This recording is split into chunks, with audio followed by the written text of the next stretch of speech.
ایک حدیث البتہ صحیح ہے، صحیح سند کے ساتھ، فضائل صحابہ کتاب ہے، احمد بن حنبل کی یہ روایت میں نے وہ 72 حدیث میں بھی شامل کی ہے کہ سیدنا علی رضی اللہ تعالیٰ عنہ کہتے ہیں کہ میری وجہ سے 2 گروہ گمراہ ہوں گے اور میری وجہ سے 2 گروہ دوزخ میں جائیں گے، ایک میری محبت میں غلوف کر کے اور ایک میری دشمنی میں غلوف کر کے۔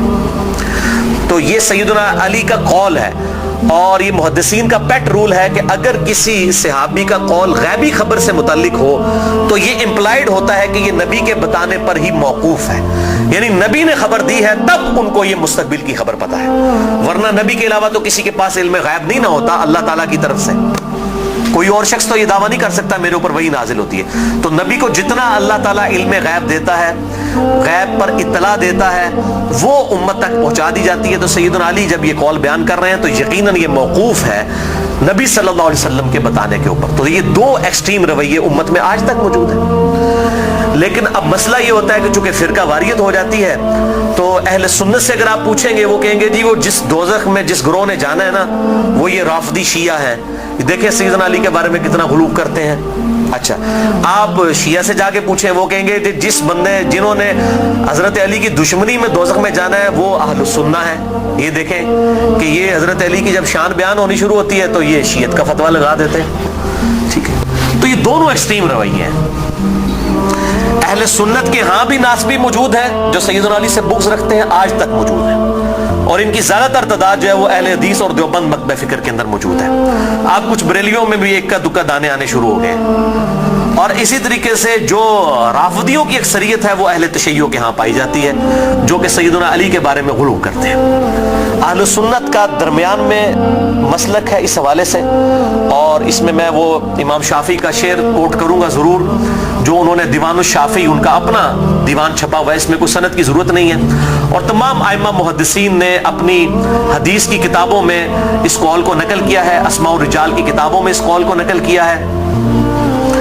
امام ذہبی رحمہ اللہ نے جو امام ابن تیمیہ کے شاگرد ہیں انہوں نے بھی نقل کیا، امام ابن تیمیہ نے بھی نقل کیا، اور امام ابن کثیر نے بھی، اور باقی سارے ائمہ نے، ابن حجر اسقلانی نے بھی، کہ امام شافعی فرمایا کرتے تھے ان کان رفضا حب آل محمد صلی اللہ علیہ وسلم، اگر آل محمد کی محبت کا نام رافضی یا شیعہ ہونا ہے فلیشہد الثقلان انی رافضی، تو جن و انس گواہ ہو جاؤ اس بات پہ کہ میں رافضی ہوں۔ کہ اگر سیدنا علی سے محبت کا نام شیعہ ہونا ہے اور تم مجھے بلیم کرتے ہو کہ میں علی سے محبت کیوں کرتا ہوں، آل محبت سے محبت کیوں کرتا ہوں، اس کی بنیاد پہ تم مجھے شیعہ کہتے ہو، تو گواہ ہو جاؤ میں شیعہ ہوں۔ اور میں نے اس میں پھر ایڈ کیا کہ اگر آج امام شافعی زندہ ہوتے تو میں کہتا کہ شیخ صاحب آپ میرے بھی کچھ اشعار اس میں ایڈ کر لیں۔ آپ نے تو کہا نا کہ اگر اہل بیت کی محبت کا نام رافضی یا شیعہ ہونا ہے تو میں ہوں رافضی، تو میں یہ کہتا ہوں کہ اگر نبی صلی اللہ علیہ وسلم کی محبت کا نام اگر وہ غلوف کے درجے میں نہ ہو، بریلوی ہونا ہے تو میں بریلوی ہوں۔ اگر صحابہ کرام سے عقیدت کا نام اگر غلوف کے درجے میں نہ ہو، یہ شرط ہے، ادھر بھی معصومیت نہ کلیم کر دی جائے دیوبند کی طرح، اگر اس کا نام دیوبندی ہونا ہے تو میں دیوبندی ہوں۔ اور اگر کتاب و سنت کے منہج کو اور اجماع کو حجت مانتے ہوئے فائنل اتھارٹی ماننا اور اس کے مقابلے پر کسی کی بات کو حجت نہ سمجھنا اہل حدیث ہونا ہے تو میں اہل حدیث ہوں۔ تو یہ صرف ایک سمجھانے کے لیے ایک جملوں کے طور پر ہے، باقی الحمدللہ ہم مسلمان ہیں اور ہمیں اسی پر فخر محسوس کرنا چاہیے۔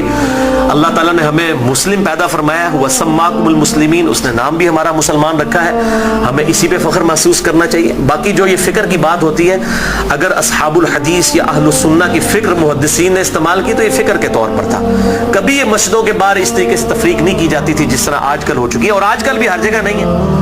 پورے سعودیہ میں اس طرح کی تفریق نہیں ہے کہ مسجد کے باہر آپ کو اس طرح کی چیزیں ملیں، یا ملیشیا کے اندر جن ملکوں کے اندر تھوڑی ہوش آئی ہے تو ان چیزوں سے چیزیں پاک ہیں۔ اور ایون ہمارے جو یورپ اور امریکہ کے اندر اگرچہ فرقوں کے نام پہ مسجدیں بنی ہیں لیکن کم از کم وہاں پہ اتنی ٹالرنس ہے کہ لوگ تمام کے تمام لوگ ایک جگہ پہ نماز پڑھتے ہیں، ایک دوسرے کے پیچھے نماز پڑھ لیتے ہیں۔ یہ یہاں پر لعنت ہے انڈیا، پاکستان اور بنگلہ دیش کے گندے کلچر کے اندر کہ یہاں پر لوگ جو ہے وہ مطلب اس طرح فرقوں میں بٹے ہوئے ہیں کہ ایک دوسرے کے پیچھے نماز بھی نہیں پڑھتے۔ آج مجھے ایک بھائی کا فون آیا، اکثر لوگ سوال کر رہے ہوتے ہیں فلاں کے پیچھے نماز ہو جاتی، فلاں کے پیچھے نماز ہو جاتی ہے۔ میں ان کو ایک ہی جملہ بولتا ہوں کہ میرے بھائی جس کو آپ کافر نہیں کہہ رہے نا اس کے پیچھے نماز ہو جاتی ہے۔ آپ نے اگر یہ اناؤنسمنٹ کرنی ہے کہ اس کے پیچھے نماز نہیں ہوتی تو اس کو پہلے کافر ڈکلیئر کریں گے۔ اگر آپ میں یہ جرت نہیں ہے نا، آپ مسلمانوں سے سمجھ رہے ہیں نا, اہل البدع سمجھ رہے ہیں, کلمہ کو مشرک سمجھ رہے ہیں, کچھ بھی سمجھ رہے ہیں, کافر کہنے کی آپ کو جرت نہیں ہے نا, تو سمجھ لیں کہ وہ مسلمان ہے. اب وہ مسلمان ہے, وہ اہل بدعت میں سے بھی ہو سکتا ہے, کلمہ کو مشرک بھی ہو سکتا ہے, ٹھیک ہے, کچھ بھی ہو سکتا ہے, جب تک وہ کافر نہیں ہے اس کے پیچھے نماز درست ہے. یہ ہے بالکل موٹا سا فارمولہ. اور اگر آپ سمجھتے ہیں کہ اس طریقے سے لوگوں کو اسلام سے باہر نکالنا ہے تو میرے بھائی پھر ٹھیک ہے, آپ سعودیہ والوں کو بھی اپلیکیشن دیں کہ اہل حدیث اپلیکیشن دے دیں کہ جی بریلوی مشرک ہیں, دیوبندی بھی چونکہ تقلید کرتے ہیں وہ بھی مشرک ہیں, شیعہ بھی مشرک ہیں, لہٰذا جو ہے چونکہ حرم کے اندر جو ہے وہ مشرکین کا داخلہ ممنوع ہے, لہٰذا سوائے اہل حدیث کے کسی کو حج کرنے کی اجازت نہ دی جائے. اپلیکیشن دیں, اور اگر وہ آپ کی اپلیکیشن قبول نہ کرے تو پھر آپ وہی فتویٰ لگائیں کہ اگر وہ نہیں قبول کر رہے تو وہ بھی مشرک, جو حرم میں آنے دے رہا ہے مشرک کو وہ بھی مشرک, اور امام کعبہ جو ان کی لیڈرشپ کر رہا ہے اور اس کے خلاف بول نہیں رہا وہ بھی مشرک. پھر تو بھائی میرے فارمولے آپ لگانے شروع کرتے ہیں. اصل میں سب کو یہ بات پتہ ہے, یہ تقریروں میں جوش میں آ کے کتابوں میں اس طریقے سے جوش میں چیزیں لکھ دیتے ہیں, پتہ ان کو بھی ہے کہ اسلام سے نہیں نکالا جا سکتا. جن کو اسلام سے نکالنا تھا نا, امت نے اتفاق کر کے ان کو اسلام سے نکال دیا ہے, وہ ہے قادیانی. ان کے بارے میں سب نے اتفاق کیا ہوا ہے. اگر کوئی قادیانیوں کے علاوہ کسی مسلمان کے فرقے کو جو انڈیا پاکستان بنگلہ دیش میں پایا جاتا ہے کافر سمجھتا ہے تو بھائی اپلیکیشن پٹ کرے, آپ دیکھیں ذرا پھر ان کے ساتھ ہوتی کیا ہے. اہل حدیث کے خلاف پٹ کریں گے نا, وہ ساروں کے بابوں کا چٹا بٹا کھول دیں گے. آپ بریلویوں کے خلاف پٹ کریں گے, بریلوی اہل حدیث دیوبند شیعہ کے بابوں کا چٹا بٹا کھول دیں گے. شیعہ کے خلاف پٹ کریں گے نا, وہ ان کے سارے بابوں کو ننگا کر دیں گے. دیوبندیوں کے خلاف بات کریں گے, وہ ان کے بابوں کو ننگا کر دیں گے. کیوں کہ سب کے پاس تھوک کے حساب سے ایک دوسرے کے خلاف گمراہ کن نظریات جو ہے نا کتابوں کے اندر موجود ہیں. یہ اتنا سیدھا معاملہ نہیں ہے اس کو جس طریقے سے سمجھا جاتا ہے. تو یہ میرے بھائیوں بہت کریٹیکل ایشو ہے. جس کو آپ کافر نہیں کہہ رہے اس کے پیچھے آپ کی نماز بالکل درست ہے. یا جرت کریں کافر کہنے کی پھر اگلی بات کریں. اگر آپ یہ جرت نہیں کر رہے تو یقیناً آپ مسلمان سمجھ رہے ہیں, ایک دوسرے کے پیچھے نمازیں بھی پڑھتے ہیں, پڑھیں, ایک دوسرے کے ساتھ نکاح بھی کریں, ایک دوسرے کے ساتھ معاملات بھی کریں, علمی طریقے سے ایک دوسرے کے ساتھ معاملات کو آگے لے کے چلیں. باقی تو حالت یہ ہو چکی ہے میرے بھائی کہ یہاں تو ایک فرقے کے جو لوگ ہیں ان میں کتنی پارٹی بازی ہیں. ایک گھر کے اندر ایک فرقے کے لوگ ہیں, ان میں پارٹیاں موجود ہیں. کوئی ایک جماعت کے ساتھ ہے, کوئی دوسری جماعت کے ساتھ ہے. وہ کہتا ہے جی قربانی دی کھال میں انہوں دینی ہے, وہ کہتا ہے میں انہوں دینی ہے. اور مولوی دا واس چلے تو تہاڈی بھی کھال کے لا کے لے جائے عید والے داڑے. بالکل کئی لوگ ایسے ملے ہیں, وہ کہتے ہیں جی ہم 2 بکرے اس لیے دیتے ہیں کہ جی وہ ہم نے ایک جو ہے وہ اس پارٹی کو دینا ہے, دوسری پارٹی کو دینا ہے, ورنہ وہ ناراض ہو جائے گی. اور دونوں کا مسئلہ ایک ہی ہے. اور اس کے علاوہ سیاسی بنیاد پہ جو ڈویژن ہوئی ہیں وہ الگ سے ہیں. تو ڈویژن تو بہت زیادہ ہیں. اور پھر کہتے ہیں جی وہ ہم آپس میں ایک دوسرے کو گمراہ تو نہیں سمجھتے, گمراہ نہیں سمجھتے. تو میرے بھائی ایک دوسرے کا اس لیول تک آپ رد کرتے ہیں کہ مسجدیں چھین لیتے ہیں ایک دوسرے سے. اگر گمراہ سمجھ رہے تو تبھی مسجد چھینتے ہیں نا. مسجد کیوں چھینی جاتی ہے کہ میرے والے کریں؟ تو یا سیدھا سیدھا پبلک کو بتائیں کہ یہ مسجد جو ہے یہ ہمارے چندے بٹورنے کے اڈے ہیں, تو چونکہ ادھر سے ہم نے چندے بٹورنے ہوتے ہیں, آپ کی چمڑیاں اتارنی ہوتی ہیں, اس لیے ہم مسجدیں آپ سے چھین رہے ہوتے ہیں. تو بتائیں پبلک کو, یہی بات ہو سکتی ہے نا. تو یا پھر اگر یہ نہیں کہہ رہے تو آپ ظاہر ہے دوسروں کو گمراہ سمجھ رہے ہیں. گن پوائنٹ کے اوپر ایک دوسرے کی مسجدیں چھینتے ہیں, لڑائیاں کرتے ہیں, اور پھر کہتے ہیں جی ہم ایک ہی ہیں. کوئی ایک نہیں ہوتے میرے بھائی. دیوبند کا مماتی گروہ, حیاتی گروہ, اتنے ایکسٹریم اختلافات ہیں آپ سوچ بھی نہیں سکتے. بریلویوں کے اندر آپ آ جائیں, دعوت اسلامی کو دیکھ لیں, اور ڈاکٹر طاہر القادری صاحب اور سیفیوں کی پارٹی, زمین کے آسمان کے اختلافات ہیں. اہل حدیث کے اندر آپ آ جائیں, وہاں پہ جماعت الدعوہ کو دیکھ لیں, جمعیت اہل حدیث کو دیکھ لیں, زمین آسمان کے اختلافات ہیں. میں مطلب جو کہتے ہیں نا کہ پنجابی محاورت دائیاں کو نہیں ٹیڈ چھپے ہوتے ہیں, میں تو سارے نہ رہا, مجھے تو پتہ ہے ان کی سب کی کیا صورتحال ہے. چندوں کی بنیاد کے اوپر لڑائیاں ہوتی ہیں, اور بعض اوقات جو ہے وہ اسلحہ تک نکال لیا جاتا ہے, مسجدوں کے اوپر قبضہ کر لیا جاتا ہے, مسجدیں بند ہو جاتی ہیں. ہمارے خود اسلام آباد میں ایک اہل حدیث کی مسجد 1 سال تک بند رہی ہے, صرف 2 پارٹیوں کے جھگڑے کی وجہ سے. اور پھر الٹیمیٹلی جو ہے وہ بڑی مشکل کے ساتھ ایشو جو ہے وہ ریزالو ہوا. اور اس حد تک ہو گئی کہ امام مسجد کو دھمکی لگائی جاتی تھی, اگر تو نے ادھر جا کے امامت کرائی نا تو تیری لتاں باندھ دیں گے, اس لیول تک. اور اس مسجد کے دائیں طرف ایک پارٹی نے خیمہ لگایا, بائیں طرف ایک پارٹی نے خیمہ لگایا, دونوں جو ہے وہ نمازیں پڑھا رہے ہیں, اور دونوں نے اب سپیکر لگائے ہوئے ہیں اور ایک دوسرے کی طرف روکیے ہوئے, نمازی اندر 4-5 ہیں. یہ حالت ہے مولویوں کی. تو میں یہ سمجھتا ہوں کہ اسلام کے خلاف سب سے بڑی سازش جو ہے نا یہ علماء ہے. اور یہ بات میری بری نہ مانیے گا, سورہ الاعراف کے اندر اللہ تعالیٰ نے آیت نمبر 175 آنورڈ اگر آپ پڑھنا شروع کریں گے تو اللہ تبارک و تعالیٰ نے علماء سو کی مثال جو ہے کتے کی سی دی ہے. اللہ تعالیٰ فرماتا ہے یہ جو علماء، بلعام بن باورا ایک بہت بڑا عالم تھا یہودی، اس کی مثال اللہ تعالیٰ نے دی ہے کہ اس کی مثال کتے کی سی ہے کہ اس کو کوئی چیز ملتی ہے تب بھی یہ زبان ہانپتا رہتا ہے، نہ ملے تب بھی ہانپتا رہتا ہے، کہ وہ لالچی ہے نا. یعنی کتے کا کام یہ ہے کہ وہ لالچ میں زبان باہر نکال کے رکھے، چاہے پیٹ بھرا ہوا ہو یا نہ ہو. علماء کی مثال اللہ تعالیٰ نے کتے کی دی ہے قرآن حکیم کے اندر. آپ اندازہ کریں کتنی سخت مثال ہے. ہم بھی یہ بات کرتے ہیں، پنجابی جی محاورہ ہے کتی چورانا رلی ہے، سنے نا. یعنی چور سے بچانے کے لیے، گھر کی حفاظت کے لیے کتا رکھا جاتا ہے. جب کتا ہی چوروں کو بتانا شروع کر دے کہ فلاں قیمتی مال فلاں جگہ پہ اس کو لوٹ لو، تو اس کو پنجابی میں کہا جاتا ہے کتی چورانا رل گئی ہے. یعنی کتا جو ہے وہ الٹا چوروں کے ساتھ مل گیا. ہمارے علماء کی بھی مثال یہی ہے. وہ علماء جو اپنی پبلک کو یہ کہہ رہے ہیں قرآن و سنت ڈائریکٹ نہ پڑھنا گمراہ ہو جاؤ گے، تو یہ اس سے بڑی کیا دشمنی ہے؟ ہم غیر مسلم کو کیسے قرآن پیش کریں گے اگر ہم اپنے مسلمان بھائی کو یہ کہہ رہے ہیں قرآن ڈائریکٹ نہ پڑھنا گمراہ ہو جاؤ گے؟ کیوں کہہ رہے ہوتے ہیں؟ کیونکہ ان کو پتہ ہے قرآن میں وہ کچھ لکھا ہے جو ہمارے عقیدوں، ہمارے بابوں کے عقیدوں کے خلاف ہے. اگر یہ بات کریں گے تو گمراہ ہی ہوگا نا.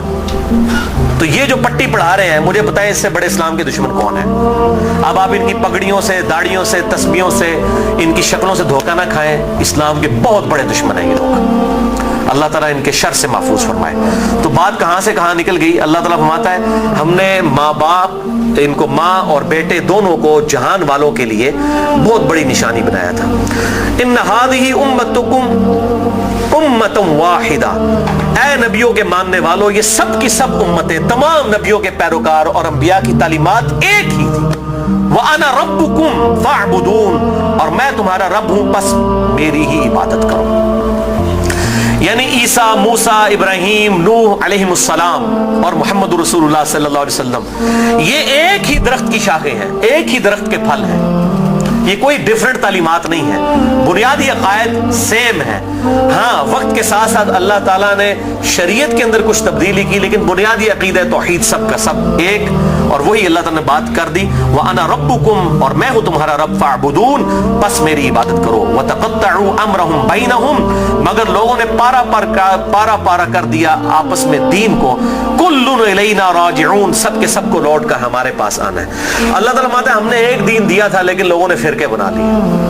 ایک تو یہ انبیاء کے نام پر یہ تقسیمیں ہوئی، اور بعد میں پھر نبیوں کے ماننے والوں میں بھی بزرگوں کے نام پہ تقسیمیں ہو گئی. یعنی آج عیسائی، یہودی اور مسلمز نبیوں کے نام کے اوپر اپنے آپ کو ڈیوائیڈ کیا ہوا ہے نا، حالانکہ تعلیمات ایک ہے. اور ہم کیوں اپنے آپ کو بہتر سمجھتے ہیں؟ ہم کسی نبی کا ڈینائی نہیں کرتے. لا نفرق بین احد من رسلی، ہم ایمان لانے میں کسی نبی میں فرق نہیں کرتے. لیکن یہودیوں کو دیکھیں، حضرت عیسیٰ کا انکار کرتے ہیں، محمد رسول اللہ کا انکار کرتے ہیں صلی اللہ علیہ وسلم. عیسائیوں کو دیکھیں، حضرت موسیٰ کو بھی مان رہے ہیں، حضرت عیسیٰ کو بھی مان رہے ہیں، ہمارے نبی کا انکار کر رہے ہیں. تو انہوں نے اپنی پگڈنڈی الگ کر لی ہے. اور ہمیں کیا تعلیم دی گئی کہ ہم عیسیٰ علیہ السلام کو بھی ویسا ہی پیغمبر مانتے ہیں جس طرح کہ اپنے محبوب صلی اللہ علیہ وسلم کو مانتے ہیں.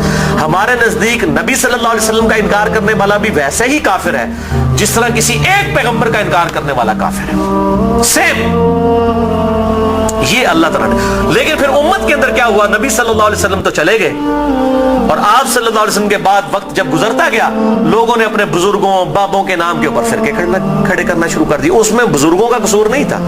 یعنی امام حنیفہ، امام شافعی، امام احمد بن حنبل، امام مالک رحمہ اللہ اجمعین علیہم السلام رضی اللہ عنہم اجمعین، ان کا کوئی قصور نہیں ہے. انہوں نے کہیں نہیں کہا کہ ہمارے ناموں کے اوپر آپ فرقے بنائے، اپنے ہمارے ناموں کے اوپر چیزوں کو ڈیوائیڈ کر دیں. ان کی کہیں یہ تعلیمات نہیں تھی. ان کی تعلیمات تو یہ تھی کہ اللہ اور اس کے محبوب صلی اللہ علیہ وسلم کو فالو کیا جائے، اللہ اور اس کے محبوب صلی اللہ علیہ وسلم کی تعلیمات کو لے کر چلا جائے. انہوں نے کہیں نہیں کہا کہ ہمارے ناموں کے اوپر آپ فرقے بنا لیں.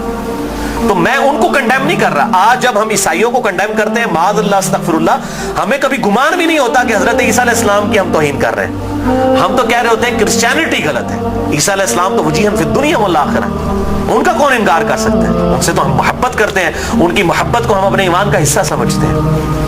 لیکن ان بزرگوں کے نام کے اوپر فرقے بننا شروع ہوئے. پھر آگے چلتا رہا کام یہاں تک پہنچا کہ اب آپ دیکھیں کہ اس حالت تک بگاڑ آ چکا ہے کہ انڈیا پاکستان کے اندر ایک امام حنیفہ رحمہ اللہ کے نام پہ فرقہ بنانے والے لوگوں کی اپنی حالت یہ ہوگی ہے، انہوں نے اپنے ادھر جو 14ویں صدی کے 2 بابے تھے ان کے نام کے اوپر فرقے بنا لیے، بریلوی اور دیوبندی. دونوں اپنے آپ کو حنفی کہہ رہے ہیں، دونوں اپنے آپ کو کہہ رہے ہیں کہ ہم امام حنیفہ کے پیروکار ہیں، اور دونوں ایک دوسرے کو ماشاءاللہ کافر بھی سمجھتے ہیں، گستاخ رسول بھی سمجھتے ہیں، مشرک بھی سمجھتے ہیں، ایک دوسرے کے پیچھے نمازیں پڑھنے کے قائل نہیں ہیں، اور اسی نام کے اوپر انہوں نے مسجدیں بھی الگ کر لی ہوئی ہیں، اور اس حد تک کہ آپ مسجد کے بارے میں دیکھتا ہوں لکھا ہوتا ہے اہل سنت والجماعت، بریکٹ میں لکھا ہوتا ہے حنفی، پھر آگے مزید بریکٹ لگائی ہوتی ہے دیوبندی. یعنی آپ دیکھیں کہ کس لیول تک ڈیوائیڈ کر دیا، کس لیول تک ڈیوائیڈ کر دیا امت کو. تھوڑا آگے ہو جائے، آگے ہو جائے، آگے ہو جائے. اور میں حیران ہوتا ہوں کہ انڈیا کے 2 شہروں کی بنیاد کے اوپر امت کو ڈیوائیڈ کرتی ہے. یہ دیوبند اور بریلی انڈیا کے 2 شہر ہیں، اس کے نام کے اوپر ڈویژن کر دی ہوئی ہے. یہی حال اہل حدیث کا ہے، کبھی اپنے آپ کو اہل حدیث کہیں گے، کبھی سلفی کہیں گے، کبھی کہیں گے غربا اہل حدیث، کبھی کچھ. کس لیول تک بگاڑ آ گیا، حتیٰ کہ اگر آپ اب یورپ میں چلے جائیں تو وہاں 2 فرقے بن چکے ہیں، اہل حدیث اور سلفی. اور سلفیوں میں بھی 2 ہیں، ایک تقلیدی سلفی ہیں اور ایک غیر مقلد سلفی ہیں. اور ابھی ایک اور شوشہ چھوڑا ہے مدخلی، یہ ایک اور فرقہ جو ہے وہ عرب کے اندر نکلا ہے، جو کہ اپنے علاوہ سب کو کہتا ہے کہ یہ اہل حدیث سے خارج ہیں، ہم کوئی بہت بڑے اہل حدیث ہیں. یہی ہوتا ہے میرے بھائیوں، جب یہ پارٹی بازی شروع ہوتی ہے نا، اس کا انجام یہی ہوتا ہے. خدا کے لیے اس طرف واپس آ جائیں جہاں ہمارے محبوب صلی اللہ علیہ وسلم ہمیں چھوڑ کر گئے تھے. ہوا سماکم المسلمین من قبل وفی ھذا، اللہ کے پیغمبر ابراہیم علیہ السلام نے اس قرآن کے نزول سے پہلے تمہارا نام مسلم رکھ دیا تھا، اور اس کتاب میں وفی ھذا اللہ نے بھی انڈورس کر دیا اپنے آپ کو مسلمان کو. کیوں اپنے آپ کو ڈیوائیڈ کرتے ہو؟ کس لیول تک ڈویژن کرو گے؟ پہلے کہتے تھے جی اگر ہم سنی شیعہ کی ڈویژن نہیں کریں گے تو پتہ کیسے چلے گا، چلو جی وہاں بھی مسئلہ حل ہوا. پھر آگے گئے جی نہیں اگر ہم حنفی شافی مالکی حنبلی اہل حدیث نہیں کریں گے پتہ کیسے چلے گا، چلو وہاں بھی مسئلہ حل ہو گیا. پھر آگے نہیں جی اہل حدیث میں بھی اتنی پارٹیاں تھیں تو ہم سلفی کہیں گے تو تب پتہ چلے گا.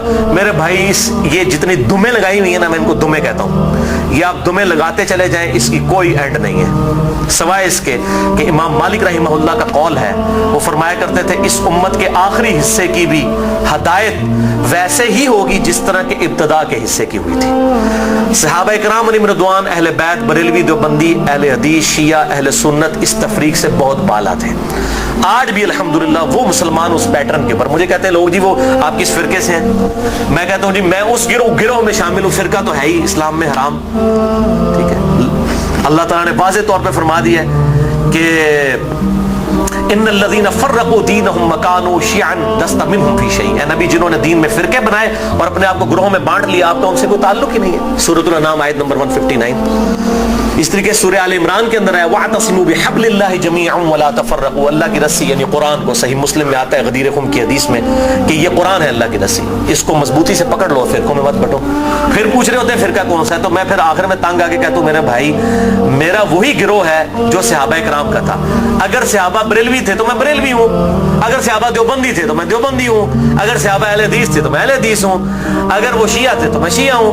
وہ کہتے ہیں نہیں جی صحابہ تو مسلمان ہی سب، لیکن ہون لوڑ پیندی ہے. تو میں کہتا ہوں میرے بھائی آج ضرورت کس طرح پڑ رہی ہے؟ اگر آج ضرورت پڑ رہی ہے تو نبی صلی اللہ علیہ وسلم کا کام تھا یہ امت کو بتا کے جاتے کہ میرے بعد یہ ہوگا تو جو اس فرقے کا نام ہوگا وہ صحیح ہوگا. بتائیں، صرف ایک بات آپ نے فرمائی، الجماعہ کو پکڑ لینا، امت کی مین سٹریم کو. اور میں آپ کو بتاؤں امت کی مین سٹریم جو ہے نا، عام مسلمان، وہ فرقہ واریت سے بالکل لا تعلق ہو چکا ہے.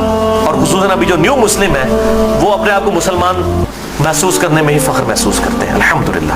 تو اللہ تعالی ہمیں توحید پر بھی کاربند رکھے اور توہین رسالت سے بھی بچائے. نبی صلی اللہ علیہ وسلم کی سچی عقیدت نصیب فرمائے. اپنی موت سے پہلے اپنی قبر و آخرت کی تیاری کرنے کی توفیق عطا فرمائے. سبحانک اللہم و بحمدک اشہد ان لا الہ الا انت استغفرک و اتوب الیک وما علینا الا البلاغ المبین.